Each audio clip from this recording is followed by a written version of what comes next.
What's up, gamers? Welcome back to the Armored Core 6 pilot tier list with Armored Core lore and myself. This is part 3. If you haven't seen parts 1 and 2, you can find those links in the description.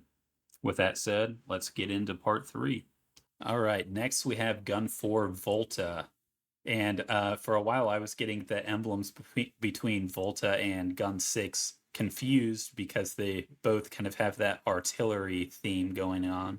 Volta I placed in C tier because, well, Volta dies early on in the game, and so doesn't have very much of a presence, but I think he's a really fun character while he is in the game for the brief periods of time and gives us some insight into the other characters as well. So, much more than a D tier character, in my opinion, but doesn't have enough presence to be higher than C.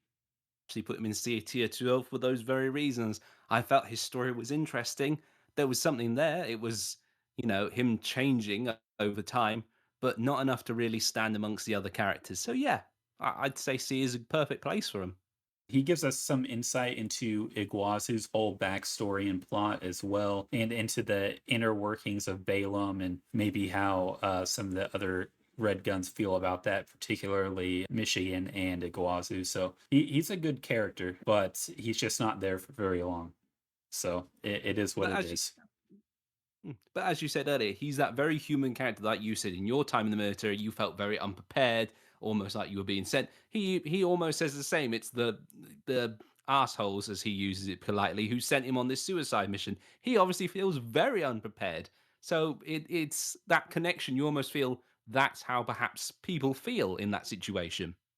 That aspect of it is very real, and he shows that he kind of has a character arc too that makes him more than one dimensional, because there are layers to how he feels about things and how he changes his mind with regards to Michigan and everything like that. So very, very cool character. Absolutely. Okay, this one, and I'm gonna butcher this name, Rokumansen or Rokumansen, or however you want to say that. And I'm probably mixing up the letters in the name or whatever, but I think we all know who we're talking about if you've played through all the different paths on the missions. This is an easy character to miss because he shows up on the Swinburne mission. And so if you haven't played through all of the alternate paths, then you might not have met this character. But I think the character is very cool. Pilots the AC Shinobi, and I place him in B tier. He might be more appropriate C tier placement, but I'll listen to what you have to say. Well, you were being very generous to him because I put him in D tier, to be honest. Oh man! All right, I'll bump him down to C. I'm interested to see what you have to say though. The thing with, and I'm going to embarrass myself as well by saying it, but that's nothing new because I couldn't pronounce the names anyway. Um, Roko Monsen is, to be honest, not that interesting. We get a tiny bit of his lore, which makes him interesting in his bio. He's this off-world um, mercenary. He was abducted to a culture he learned, and then he ended up being rescued by little Zizi, who gave him food, basically swore an allegiance to her and all her protectors. But after this, we get very little apart from his occasional ramblings about justice. Now, to me, as interesting as that is, I perhaps would have liked to see him more. Be honest, I would have liked to see him when we were battling Little Z in the mission. I would have liked, if she was getting low health, him to turn up and her to flee and then him to take over. As you say, you can miss him. You don't even know this character exists until you play him in the arena, and you might not meet him in the story. That's why, for me, why he's so low. I totally agree with everything. I think it would have been really cool to see him show up to defend Z when we fight her. The only thing I have to add, and this is just a personal thing, when I fought him and I saw his AC Shinobi, it reminded me of Shinkai, who we get the Moonlight Blade from Oh, in yes. Armored Core 4 Answer. And so I was super excited when he showed up because you aren't guaranteed to find him because you have to do that alternate path. And I was like, "Ooh, is this where FromSoft has hidden the Moonlight Blade? Am I gonna get it here?" You know, because the whole game I was waiting for and looking, searching the maps, doing everything, trying to find Moonlight, and so I was a little let down because you don't get it there. And honestly, you can't Yeah. miss Moonlight. It's so easy to get, which is kind of disappointing, but that's a whole other thing. Yeah. So I really like that because I like Shinkai from For Answer. As you said, very forgettable. You can even miss him. There's not a whole lot else going on there. I just had personal reasons, so I'm gonna put him in D tier, and I'll agree with you on that. I agree with your personal reasons because, as you said, like you, I thought this was this secret thing. This was the gonna be, and as again, you do get that feeling. The I would say the nice thing about the other character is there was a story of how he obtained the moonlight. But for this one, as I said, I just wanted more of his lore to be shown. If he'd shown up a couple more times, I probably would have given him a C tier. It is what it is. Poor guy. All right. Speaking of secrets, we have Nosak now, which I placed in C tier because of how fun it is when you find him, because you meet him on the infiltrate grid 086 mission, and he's another character you can totally miss, but the thrill of finding him because you found the secret through the pipe that takes you down into the secret area and then you get ambushed. That whole thing is really fun and surprising. You're on a hunt. That mission has so many hidden parts on it and hidden Mhm. combat logs. And so the whole thing is this exploration mission. And it's like, oh, what are we going to find around this hidden corner? That whole experience was just very fun for me. The character himself is not really interesting. Fight is not very interesting. How it plays into the whole theme of that map and that mission is very fun. So, admittedly, is a D tier character, but everything else around him made me feel obligated to put him in C tier. How do you feel? As you said, I put him in D tier, but I'm very much, as you say, locus focused on the lore, which again is interesting. And of course, him showing up in this thing, it's great. You can understand why he's hiding there. You can understand his speech, how aggressive he is, and how it's really good character building. But there's just not enough there. But to be fair, I'd probably, rethinking it, put him in C tier, just because I think it would be unfair to put him in D tier, especially with, as you say, he gets a lot more than the other characters. But again, we're very much in between the line here. As I said, great Yeah. things, great lore to cook onto him. And I think that was his saving grace here. Well, for the sake of my attachment to the bell curve, I'll put him at the top of D tier because that's where you wanted him initially, and we've got three S tiers right now. We've got a D tier. Maybe we'll bump him back up to C. He is kind of a fun character, but like just for a moment, he's there and then he's gone, and it is what it is. So next, okay, I had to remember this guy's name. Nice Brute. Yeah, Nice yeah. Brute. How did you get? No, sorry. I'm showing my bias. So, oh, well, that is telling for maybe a bit of controversy that we might have here because I put Honest Brute in C tier. uh, Yeah, I know. He's kind of an interesting character, and his personality is very fun, and the fact that he kind of taunts you a little bit on the mission where you're trying to seek him and find him out, and that whole mission is pretty fun because it's very three-dimensional and it's not really like covert, but like there's a lot of hidden things on there, so it's kind of more of an exploration mission and trying to navigate all these lasers and things like that. So it's very fun, and the character has an interesting personality, and he fights with the flamethrower, which is very fun. It's very unique, but I didn't think there was really anything lore wise there for me to latch onto and make him more interesting. So I put him in C tier, but I could be persuaded otherwise. I I just love the character. I mean, I think this is a very personal bias. I just love this very poetic person. Oh, my sweet, my love. And it's very rememberable to me. It unfortunately reminds me of my days in acting when I did acting at college. And that was, you very much spoke those lines. But again, I would agree with you. There's not really that much to go on. He was a psychopath that worked for R&D, and then he went, rogue, taking with him stuff. It's nice, but maybe not enough. Looking at our list, and I'll be honest with myself, hand on heart, I'd probably re-put him in C tier. Yeah, because I think he's like kind of Volta tier, really, and we have Volta and C.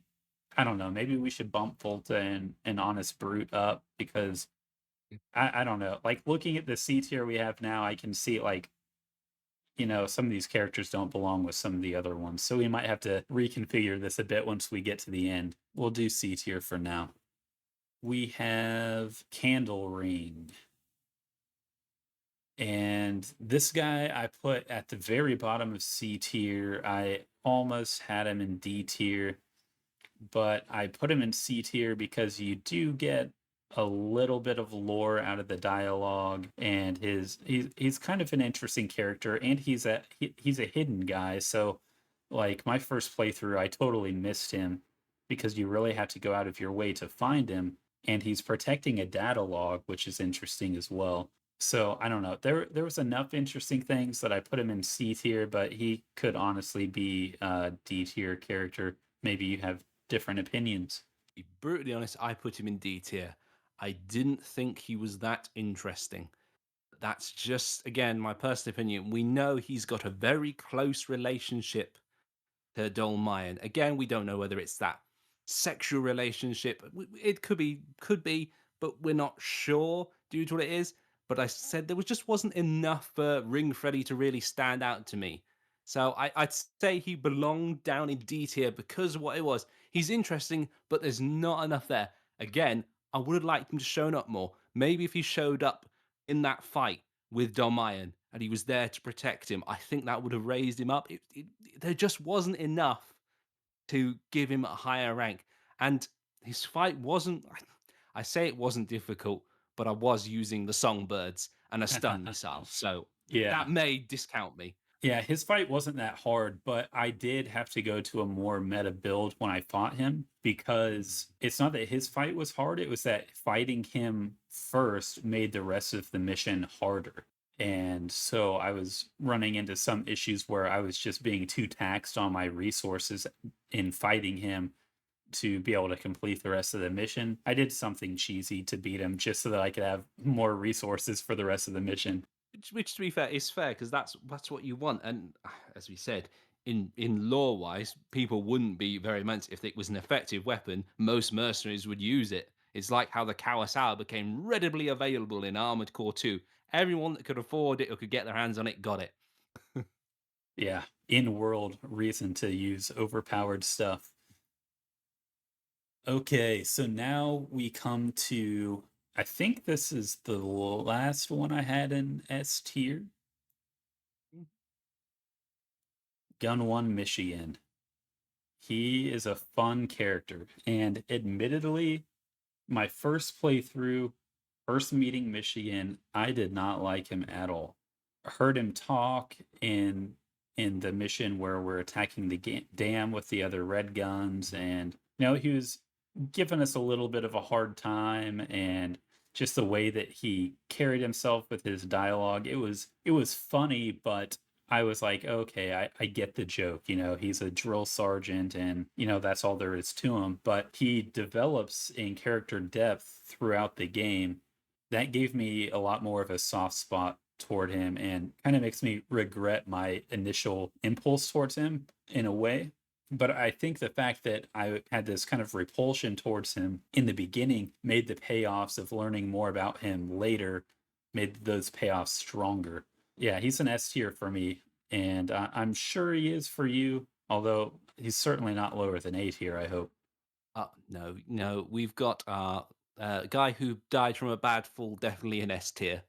And you learned so much about his character in that mission where we take him out. He's genuinely a good guy, a good leader, kind of a victim of the corporation that he's working for because, he has to do his job, and sometimes that's at the expense of his people, but he does everything that he can for his people. He really cares about them. He remembers all of their names. And yes, he gives them a hard time, but it's a loving ribbing that he's giving people. And it's really for their own growth as characters, as we saw with Volta And unfortunately, it didn't work on Iguazu, even though he gave Iguazu a second chance. And there's a lot of lore going back to the Jupiter days and other things that just make him interesting on top of likable.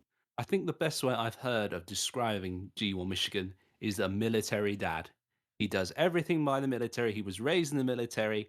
Everything has to be a military way, but there is still a dad in there who loves his military children. And you can see that, even if he calls them maggots and everything else, you can see at the end of the mission, he says, go away and train. Because he knows it's almost his way of saying, go away. I know you can't survive this. It's that military dad, I feel, is the best way to describe him. Like, having been in the military, there is a joke that your sergeant, whether it's a platoon sergeant or first sergeant, is dad, and the officer in charge is kind of mom. Like, they're the ones that really run the show and talk to dad about the discipline that needs to happen, and dad has to come down and crack the whip begrudgingly, maybe. So he's definitely, if Balaam is mom, then G1 Michigan is definitely dad. He's doing the thing that he has to do because it's just the nature of the relationship, but he's really out there to take care of his people. Absolutely. So next we'll go to another red gun, gun 2, Nile. And Nile does not get the love that Michigan got, either from FromSoft or from me. Unfortunately, you may have a different opinion based on your Balaam video, or no, the Red Guns video that I recently watched. But I put Nile in D tier, and I'm interested in your reaction to that. Again, I think this was a more personal bias because I kind of loved the dynamic, but I put him in B tier. But again, probably being a bit too generous. So Okay, we can throw him up again, in C tier, but I'm interested in your reason for B tier. well, my reasons for B tier is there's a lot of lore behind Nile, and it's interesting because it shows the evolving corporation's attitudes. So originally, this corporation had its own private paramilitary. So at some point, were enforcing laws, and Nile was in charge of doing this. So to me, that's very interesting because then it became the Red Guns. So at some point, Balaam, obviously after the Jupiter War, said our paramilitary is not enough, or we don't need a paramilitary anymore. What we need is an elite group who will just do as they're told without laws being looked into. Because from our understanding, Nile is a very intelligent man. He knows what he's doing. He was only outsmarted by someone of a higher rank and possibly because of more experience on the battlefield. So, again, I think it's more a personal thing, but there's a lot there to like. But in reality, he shows up once. He talks about, I don't see what G1 sees in you. It's that very different, smart attitude of, I don't really see what's in you. You're not that special. La la la la. Again, I think I was just being too generous. So, yeah, while I want to put him in B tier because I think there's so much to like about Nile, I think he probably belongs into C tier. Yeah, we'll put him in C. I agree with you about the lore stuff, and kind of his hidden personality that we can kind of uncover a bit from the lore. I did like him because he uses the Harris linear rifles, which are my favorite weapon in the game to use. But the fight with him is kind of disappointing. I feel like he did not show a good enough presence for being gun 2. I would have expected that fight to be a lot harder, especially because we have to defend an objective, and defense missions are always like notoriously hard.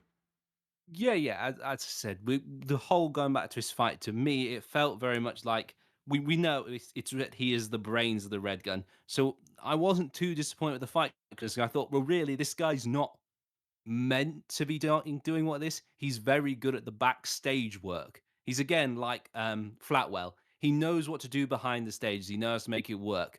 And possibly why G1 Michigan is in charge is because he's the better fighter. But again, I'm very happy with C tier. So All right. Sounds good. We can agree there. And next we have V5 Hawkins. And Hawkins was another D tier placement for me because there's not a whole lot there. Like, there's not a whole lot of depth to the lore, really. I mean, the lore is kind of interesting, the relationship with Pater and everything, but like I didn't feel like Hawkins had enough on his own to justify being higher than D tier. Just felt like a kind of a forgettable accessory to the game and to the lore. Yeah, I would agree entirely. Actually, there's really not much to him. I think, as you say, if you had to put a label on it, it was father of Pater.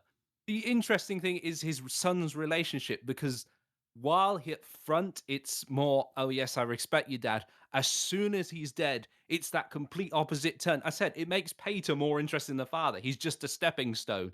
It's like, oh, my name actually V5 Pater sounds really good. So it's Pater that makes him more Hawkins more interesting than he really should be. Yep, totally agree.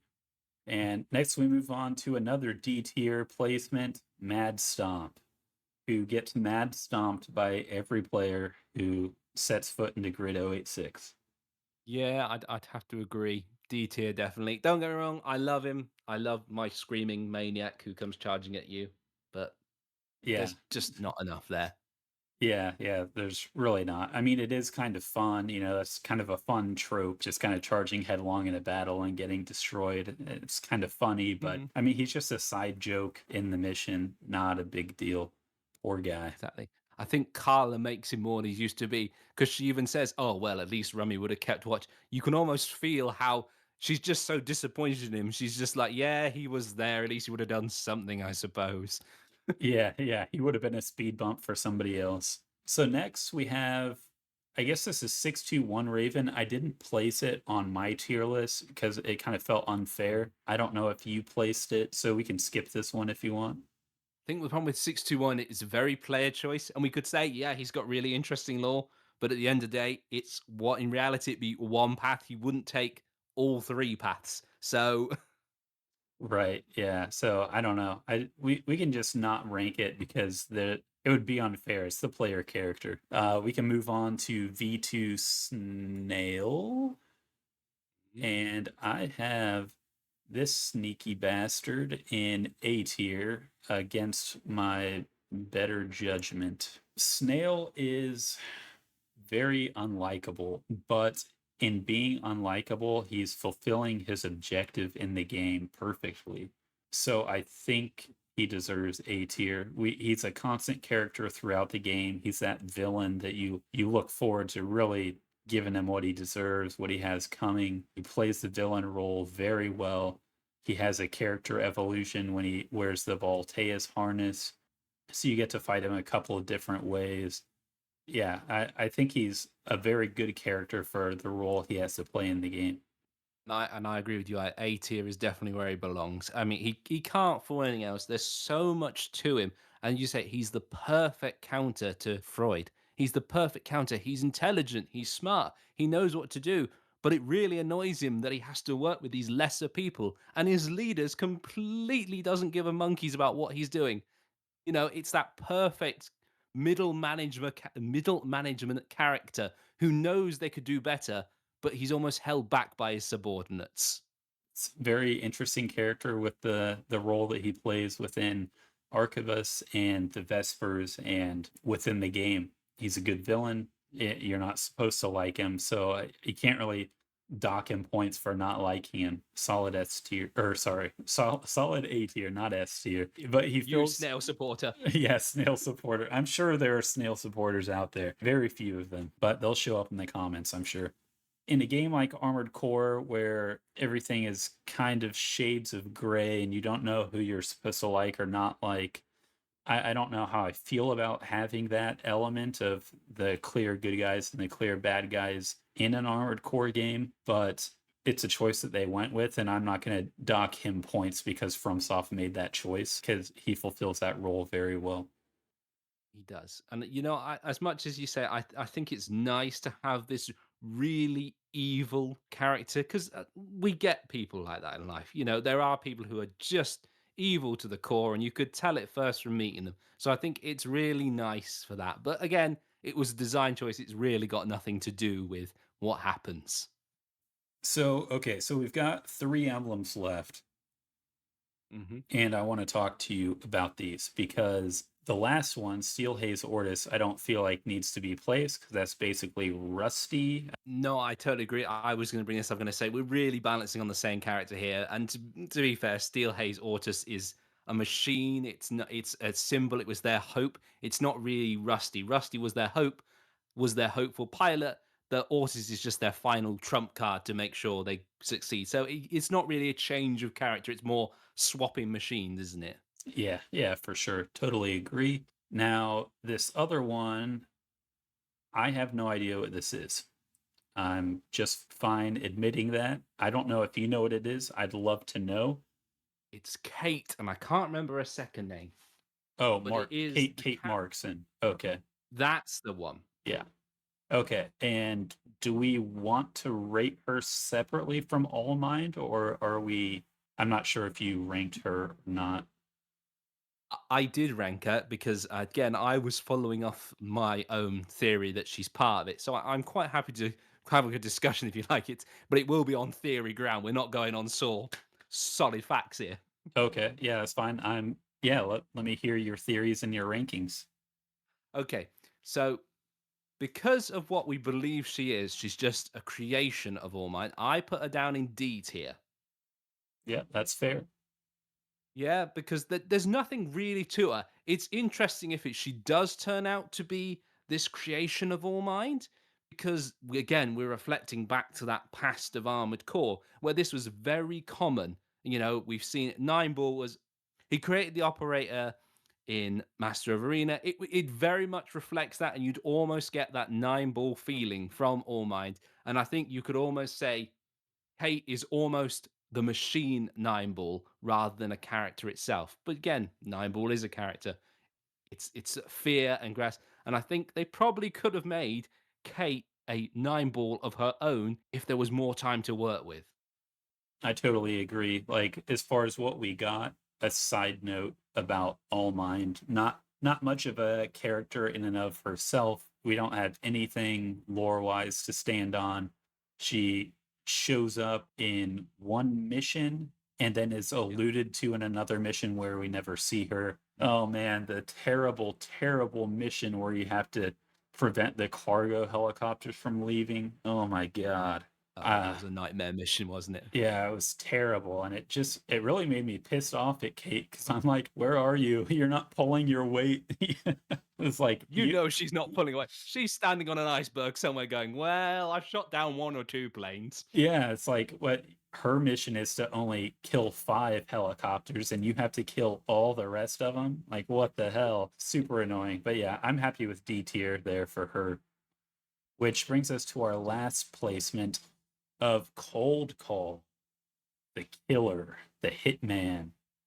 And I put Cold Call in B tier because I really like the Hitman aesthetic, especially in a Armored Core universe where there's mercenaries, and he also gives us some valuable lore regarding Iguazu, who hired him.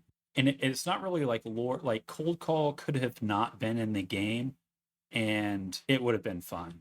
But because he is in the game, it gives us greater insight into Iguazu's character, especially because Iguazu, we know he's hard up for money, he's got that gambling problem and all that. So the fact that he went to extra lengths to get extra money to hire Cold Call, especially after he deserted the wall mission and probably didn't get paid for that. And so he was out there at Grid 086 trying to do that mission for the Coyotes to make extra money to make up for what he lost, and probably trying to earn that extra money to hire someone who could deal with us because he was struggling on his own to do it. So I feel like it just added a whole other dynamic to Iguazu that is much more valuable than like the value added we get from Kate to All Mind.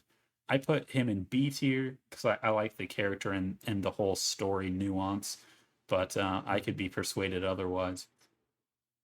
No, I totally agree. I put them in B tier because, as you said, he offers a lot more. It's this great insight. And as you say, it's very thematic. Of course, there would be people out there with the money who would pay someone else to do it. And even it says he knew it was coming on. So he came to Rubicon because he's the wet worker. He knows corporations do it. He's basically the old generation of Armored Core pilots. We went out there, we took money to kill people. It wasn't a glorified thing. If a corporation said we need this person dead, Raven would say, all right, how much? I'll go and do it. He is basically what most older Ravens were.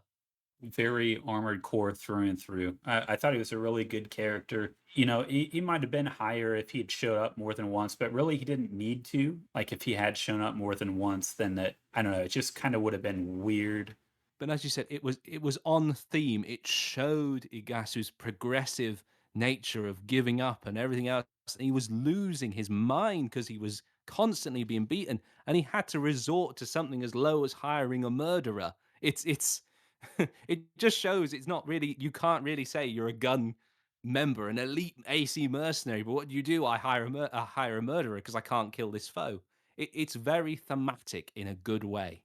Yeah, yep, added a whole lot of value. B tier is good. So now looking over this, we should get into if we want to move anyone around because we've got a pretty good spread here. Some of the characters I can think I would maybe want to move, but I will cede that to you to speak on behalf of some of your favorite pilots. Oh, well, I think we already know if at any chance I would probably, and this is me being very generous, I would probably boost up G4 Volta, Honest Brute, and Nile up to B tier. But that's me being very, very generous. Because, as you Okay. said, I don't feel a lot of them fit in there. I think they fit in. What about you, Absurd? Who would you bump up? I would bump up Flatwell and Red. I really liked those characters.